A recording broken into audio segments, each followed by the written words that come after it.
Hello बच्चों, इस class में आज हम करेंगे प्रैक्टिस सेट 22 का पार्ट नंबर सेकंड। इससे पहले हमने 22 का पार्ट नंबर फर्स्ट किया था, जिसका लिंक आपको डिस्क्रिप्शन में मिल जाएगा। और साथ ही साथ मैंने सारे प्रैक्टिस सेट की प्लेलिस्ट बना दी है, जिसका लिंक आपको नीचे मिल जाएगा। वहां से आप सारी क्लासेस देख सकते हो, क्योंकि बच्चों आपका जो पेपर है वो बहुत ही ज़्यादा मोस्ट इंपॉर्टेंट है आपकी लाइफ के लिए, नवोदय, जिसका पेपर जो है 20 तारीख को है। और ये मैंने क्वेश्चन जो है पिछली वीडियो में कराए थे, जो कि इसका पार्ट नंबर फर्स्ट था। और बच्चों अगर आपको सिलेक्शन लेना है ना, तो मैथ के सारे क्वेश्चन तो आपको ठीक करने ही होंगे। इसके लिए कोई दूसरी चॉइस नहीं है आपके पास। तो बच्चों ध्यान से क्लास को देखना और समझना। और आपके आंसर अगर मुझसे पहले आ रहे हैं तो कमेंट बॉक्स में अपने आंसर लिखकर जरूर बताना, और ये भी बताना कितने क्वेश्चन आपने सेल्फ से सही किए। तो चलिए शुरू करते हैं। किसी विद्यालय में 70 विद्यार्थियों में की एक कक्षा में 20% लड़के हैं और शेष लड़कियां हैं।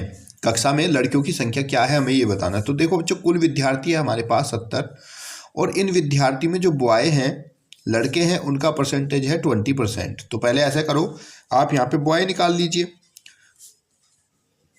बॉय बराबर क्या होगा, कुल विद्यार्थी 70 हैं, लड़के हैं इनका 20% पूरी क्लास का। तो आप 70 का 20% निकाल लीजिए। 70 गुणा 20 भाग 100, 0 से 0, 7 दूनी 14। तो टोटल जो लड़के हैं वो 14 है। 70 जो थे टोटल विद्यार्थी थे, और कुल लड़के हैं 14। भाई विद्यार्थियों में क्या होते हैं, लड़के और लड़की दोनों मिलकर ही विद्यार्थी बनते हैं। तो हम क्या करेंगे, यहाँ पे जो हमारे टोटल विद्यार्थी थे 70, इसमें से जो भी लड़के आए इनको हम माइनस कर देते हैं। 10 - 4 6, और 6 में से 1 गया 5। तो टोटल जो हमारे पास लड़कियां होंगी इस क्लास में वो 56 हो जाएंगी। ऑप्शन नंबर 1 आपका राइट आंसर। क्लियर बच्चों। 375 के एक पंखे को 400 रुपये में बेचा गया, लाभ या हानि ज्ञात कीजिए। तो बच्चों हमें एक पंखा जो है 375 रुपये का था, इसका क्रय मूल्य हो गया कॉस्ट प्राइस 375 रुपये, और इस पंखे को बेचा गया, इसका सेलिंग प्राइस है 400 रुपये में।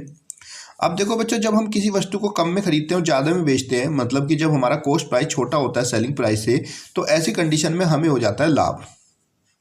और हमसे पूछ रहा है कितना लाभ हुआ, क्या प्रॉफिट हुआ। तो लाभ बराबर होता है क्रय विक्रय मूल्य माइनस क्रय मूल्य, एसपी माइनस सीपी। तो 400 रुपये में बेचा, और जबकि 375 का खरीद के लाया था, माइनस करेंगे तो यहाँ पे कितना आएगा, माइनस करके 25 आएगा। तो 25 का रुपये का क्या हुआ, इसको लाभ हुआ।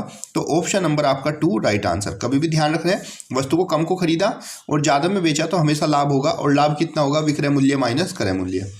क्लियर है बच्चों आपको ये। चलिए अगला प्रश्न देखते हैं, ध्यान से करते जाइए, और जिस जिस बच्चों के पहले आंसर आ रहे हैं मुझे बताते चलिएगा। अगला प्रश्न देखिए ध्यान से। 1800 रुपये में खरीदी गई गाय को कितने में बेचा जाए कि 10% का लाभ हो जाए।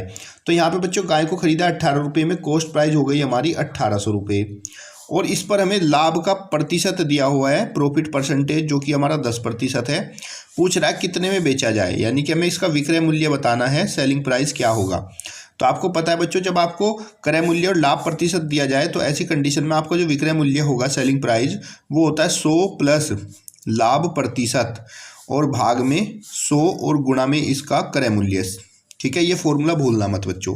अब देखो 100 प्लस लाभ प्रतिशत है, तो 100 प्लस लाभ प्रतिशत है 10, तो कितना हो गया 110 भाग 100, और गुणा किससे करेंगे, इसके क्रय मूल्य, जो कि कितना था 1800। चलिए इसको हल कर देते हैं। 0 से दोनों 0 कैंसिल हो गई।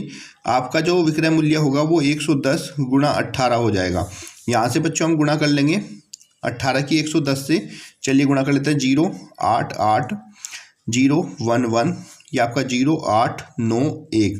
तो इसका जो सेलिंग प्राइस है वो 1980 रुपये आ जाएगा। ऑप्शन नंबर आपका 4 राइट आंसर। क्लियर बच्चों, फॉर्मूला याद रखिएगा। दूसरी बात मैं आपको बताना चाहूँगा कि अगर यहाँ पे हमारा क्रय मूल्य होता, और क्रय मूल्य की जगह प्रॉफिट परसेंटेज की जगह लॉस परसेंटेज दे देता, हानि हो जाती। क्रय मूल्य और हमारा अगर लॉस परसेंटेज दिया होता, और तब हमसे सेलिंग प्राइस पूछता, अपनी कॉपी में नोट कर लो फॉर्मूला। तो ये 100 माइनस लॉस प्रतिशत भाग में 100 और गुणा में क्रय मूल्य हो जाता। ठीक है, यानी कि जहाँ पे हमें लाभ होगा वहाँ पे प्लस लगाना है, जहाँ पे हानि होगी वहाँ पे हमें माइनस लगाना है। क्लियर हो गए बच्चे दोनों फॉर्मूले। चलिए अगला देखते हैं प्रश्न। कितने समय में 200 रुपये का ब्याज 4% वार्षिक दर से 16 हो जाएगा। ब्याज है बच्चों 200 रुपये का, तो ये हमारा मूलधन हो गया, प्रिंसिपल अमाउंट बोलते हैं जिसको। ये 200 रुपये है, और 4% वार्षिक ब्याज दर से, दर हमें दे रखी है 4% वार्षिक पर एनम, और दर से 16 रुपये ये ब्याज हो रहा है। कितना, 16 रुपये। तो ये सिंपल इंटरेस्ट है, साधारण ब्याज 16 रुपये। और हमसे पूछा कितने समय में, समय हमसे पूछ रहा है समय क्या होगा। तो बच्चों ध्यान रखना, समय बराबर क्या होता है साधारण ब्याज में, समय बराबर ब्याज गुणा 100 बटे में मूलधन गुणा समय।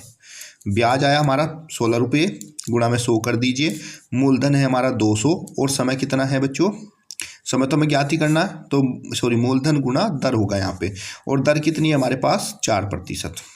चलिए 100 दूनी 200, 4 चौक 16 और 2 दूनी 4, तो समय कितना है बच्चों आपका 2 वर्ष आया। ऑप्शन नंबर आपका फर्स्ट राइट आंसर। साथ ही साथ आपको ध्यान रखना है, अगर हमसे समय पूछा था तो ये हो गया हमारा ब्याज गुणा 100 बटे में मूलधन गुणा दर, और अगर हमसे दर पूछ लेगा तो दर बराबर क्या हो जाएगा, ब्याज गुणा 100 और बटे में मूलधन गुणा समय। यहीं पे बच्चों अगर हमसे मूलधन पूछ ले तो मूलधन बराबर ब्याज गुणा 100 और बटे में आपका दर गुणा समय। यही तीनों सूत्र हैं, यही चीज़ आपसे पूछेगा तो इनको याद रखना। साथ ही साथ अगर आपको ब्याज पूछ ले तो ब्याज बराबर होता है मूलधन गुणा दर गुणा समय और भाग 100। ये आपके 4 फॉर्मूले हैं, चारों को याद कर लेना, तो कोई भी सवाल इसका आप पेपर में गलत नहीं करोगे। क्लियर बच्चों। चलिए अगला प्रश्न देख लेते हैं। तनु और रितु की आयु क्रमशः 14 वर्ष और 18 वर्ष है, उनकी औसत आयु क्या होगी। तो बच्चों सबसे पहले मैं आपको बता दूं औसत का सूत्र, जिन बच्चों को याद है अच्छी बात है, और जिनको याद नहीं है वो याद कर लें। औसत बराबर होता है कुल पदों का योगफल, कुल पदों का योगफल और बटे में कुल पद। ठीक है, इसका मतलब क्या है, पद का मतलब है यहाँ पे कुछ आदमी हो सकते हैं, कुछ संख्याएं हो सकती हैं, ऐसा कुछ भी हो सकता है। तो यहाँ पे तनु और रितु की आयु, तनु और रितु की आयु है 14 और 18 वर्ष, तो यानी कि हमें औसत निकालना होगा, तो हमें दोनों की आयु का योगफल, क्योंकि ऊपर वाले में आएगा योगफल, तो औसत बराबर दोनों का योगफल निकालेंगे। तनु की आयु 14 वर्ष है और उसकी 18 वर्ष, और उसको भाग करेंगे किससे, कुल पद। मैंने बोला था कुल पद मतलब कुल कितना है जिसका हम ये है, तो यहाँ पे तनु और रितु 2 ही पर्सन है और दोनों ही पर्सन की आयु का हमें औसत बताना है, तो दोनों की आयु का योगफल करो और 2 से उसको भाग कर दो। 8 4 12, 1 1 2 3 और भाग 2, 2 से 32 को काटेंगे 16, तो दोनों की आयु का जो औसत होगा वो आपका 16 हो जाएगा। ऑप्शन नंबर 2 आपका राइट आंसर। क्लियर बच्चों। अगला प्रश्न देखिए, प्रश्न संख्या 13। यदि 2 संख्याओं का मास है और लास है 24 है, एक संख्या 6 है, तो दूसरी संख्या क्या होगी। आपको हल नहीं करना, उसे लिखने का सिर्फ तरीका बताना क्या होगा। तो बच्चों आपको यहाँ पे एक संख्या दी गई है, ला समास से दी गई, दूसरी संख्या पूछ रहा है, तो जब आपको कहा जाए कि दूसरी संख्या क्या होगी, ठीक है, तो दूसरी संख्या बराबर सूत्र होता है, याद रख लेना कि LCM गुणा में HCF और भाग करेंगे दी गई संख्या से, जो संख्या आपको दी गई है। अब यहाँ पे देखिए LCM कितना है 24 है और HCF है 2, तो इसका मतलब इसको ऐसे लिखेंगे 24 गुणा 2 और बटे में दी गई संख्या। चलिए देखिए 2 गुणा 24 बटे में 6, ऑप्शन नंबर 3 आपका राइट आंसर। इसको हल नहीं करना, सिर्फ बताना था। अगर ये कहता कि दूसरी संख्या ज्ञात करो तब इसको हल कर देते, आपका उत्तर आ जाता। अगला प्रश्न देख लिए, प्रश्न संख्या 14। ये भी अच्छा प्रश्न है और ये सोचने वाला प्रश्न है कैसे हम इसको करेंगे। 3 पेन और 5 पेंसिल का मूल्य 14 रुपये है, तो 12 पेन और 20 पेंसिल का मूल्य क्या होगा। देखो यहाँ पे बच्चों ध्यान से समझना प्रश्न, 3 पेन प्लस 5 पेंसिल का मूल्य है 14 रुपीज़। अब ये कह रहा है 12 पेन, किसका 12 पेन और 20 पेंसिल का मूल्य क्या होगा। तो यहाँ पे अगर हम बच्चों एक एक कर अलग अलग निकालेंगे तो ये हमसे हल नहीं हो पाएगा। तो इसके लिए हम क्या करेंगे, देखो ध्यान से देखो अगर सवाल को, यहाँ पे कुछ वस्तुएं हैं जिनका मूल्य दे रखा है। अब अगर इस वाली कंडीशन में देखें 12 पेन और 20 पेंसिल में, तो यहाँ पे वस्तु का 4 गुना कर दिया गया है। अगर हम 4 से गुणा कर दें, देखो 3 को हम 4 से गुणा करेंगे तो कितना आएगा 12 आ जाएगा, 3 चौक 12। 5 को 4 से गुणा करेंगे तो 20 आएगा। जब भाई वस्तुएं हम 4 गुना ले रहे हैं तो जो हमें धन देना होगा वो भी तो 4 गुना देना पड़ेगा। तो जब हम इधर से 4 से गुणा करा तो 3 चौक 12, 5 चौक 20, तो ऐसे ही हम 14 में अगर 4 से गुणा करेंगे तो इन वस्तुओं का मूल्य आ जाएगा 14 चौके 56। तो इसी प्रकार से 12 पेन और 20 पेंसिल का मूल्य भी 56 रुपये होगा। ऑप्शन नंबर 2 आपका राइट आंसर। ये चीज़ बच्चों ध्यान रखना कि अगर यहाँ पर अकेले अकेले एक एक का निकालोगे तो नहीं होगा। तो आपको ध्यान से ऑब्जर्व करना है कि वस्तुओं में कितने गुना की बढ़ोतरी करी गई है, उतने ही गुना का हमें धन देना पड़ेगा। क्लियर बच्चों। चलिए अगला प्रश्न देखते हैं, 15वां। आशीष ने एक रेडियो 250 रुपये में खरीदी। आशीष ने रेडियो का जो कॉस्ट प्राइस था वो 250 रुपये में खरीदी और इसने 95 रुपये नगद दे दिए और बाकी का धन ये किस्तों में देगा। ठीक है, तो इसने नगद कितना धन दिया ये देख लो पहले। नगद धन दिया इसने 95 रुपये, तो उसको और बाकी कितना देना है ये देख लो।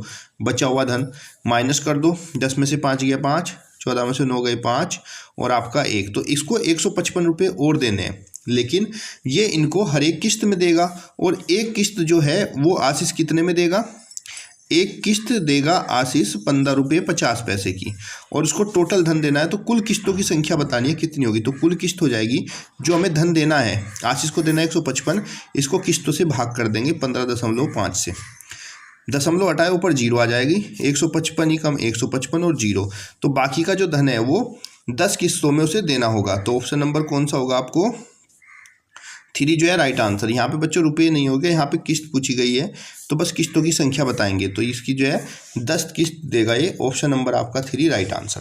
क्लियर बच्चों, तो ये आज हमने किया प्रैक्टिस सेट 22 का जो है पार्ट नंबर 2 था ये। उम्मीद करता हूँ उसके सारे क्वेश्चन आप लोगों को समझ में आ गए होंगे, और अभी भी अगर कोई डाउट है तो आप इस नंबर पर कॉन्टैक्ट कर सकते हो। प्रैक्टिस सेट चाहिए तो आपको यहाँ से मैं प्रोवाइड करा दूँगा, और तब तक जो है तैयारी करते रहिए, पेपर बहुत ही नज़दीक है और सारे क्लासेस जो है लगभग मैंने कवर कर दिए हैं। आप उसे देखोगे तो 100% सिलेक्शन हो जाएगा। तब तक के लिए धन्यवाद। जय हिंद, जय भारत। चैनल को सब्सक्राइब कर लें जिससे आने वाले सारे अपडेट आप तक पहुंचते रहें।